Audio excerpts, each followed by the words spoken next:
శని దోషం 7 సంవత్సరాలైతే కుజగ్రహ దోషం కూడా 7 సంవత్సరాలే ఉంటుంది. జాతకంలో కుజుడి దోషం ఉంటే ఆర్థికంగా వివాహపరంగా కూడా అనేక ఇబ్బందులు ఎదుర్కొంటారు. ఇలాంటి వారు కుజగ్రహ దోషాల నివారణ కోసం పలు ప్రయత్నాలు చేస్తుంటారు. హోమాలు యాగాలు చేస్తుంటారు. నవగ్రహాలను పూజిస్తూ ఉంటారు. ఈ తామిరబరిని నది ఒడ్డిన కొడగనల్లూరులో కైలాసనాథర్ ఆలయం ఉంది. ఈ ఆలయంలో 9 గ్రహాలకు సంబంధించిన ఉప ఆలయాలు ఉన్నాయి.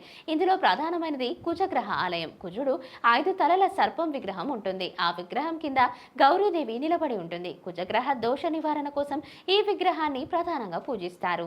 ఈ ఆలయం చరిత్ర విషయానికి వస్తే చాలా సంవత్సరాల క్రితం ఈ తిరునల్వేలి ప్రాంతంలోని అడవిలో ఓ ఋషి తపస్సు చేసేవాడు. భగవంతుని దర్శనం కోసం తపస్సు చేస్తుండగా ఆయనకు ఋషి కుమారుడు సహాయం చేస్తూ జీవనం సాగిస్తుండేవాడు.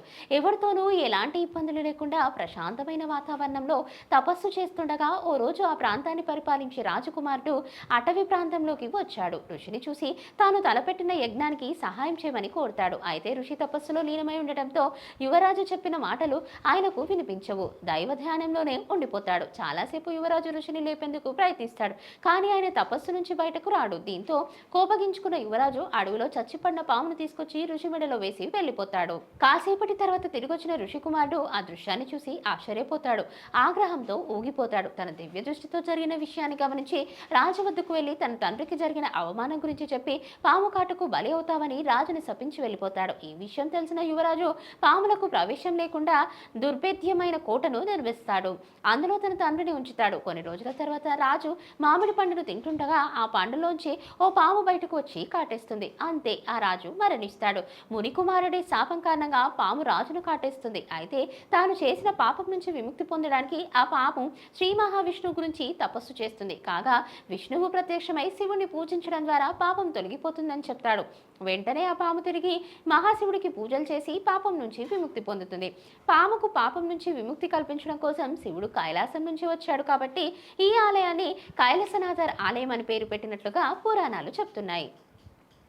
ఈ ఆలయంలో పార్వతీదేవి దేవాగామిగా భక్తులకు దర్శనమిస్తారు. ఈ ఆలయాన్ని దర్శించిన వారిని పామును ఏమీ చేయకూడదని మహాశివుడు ఆదేశించినట్లుగా చెప్తాడు. అప్పటి నుంచి ఇప్పటి వరకు తిరునెల్వేలిలో పాము కాటుకు గురైన వారు ఎవరూ లేరని అంటారు. ఈ ఆలయాన్ని ఎలా సందర్శించాలో తెలుసుకునే ప్రయత్నం చేద్దాం.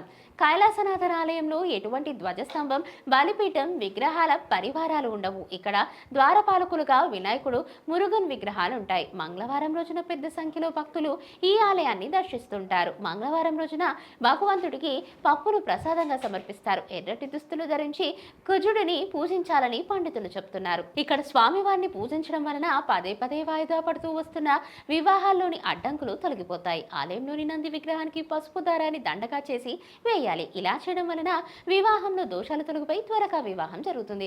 సాధారణంగా కుజదోషం జాతకంలో 7 సంవత్సరాలు ఉంటుంది. ఈ 7 సంవత్సరాల్లో అంగరాకుడి అనుగ్రహం ఎంతకాలం ఉంటుందో అంతకాలం అతని జీవితం సుఖంగా ఉంటుంది. అంగరాకుడి ప్రభావం తగ్గిపోయే కొలది జీవితంలో గడ్డు పరిస్థితులు ఎదుర్కోవాల్సి వస్తుంది. ఈ దోషాలు పూర్తిగా తొలగిపోవడం కోసమే కైలాసనాథన్ను పూజిస్తారు. Please subscribe to the channel and download the Politicos app from the links in the description.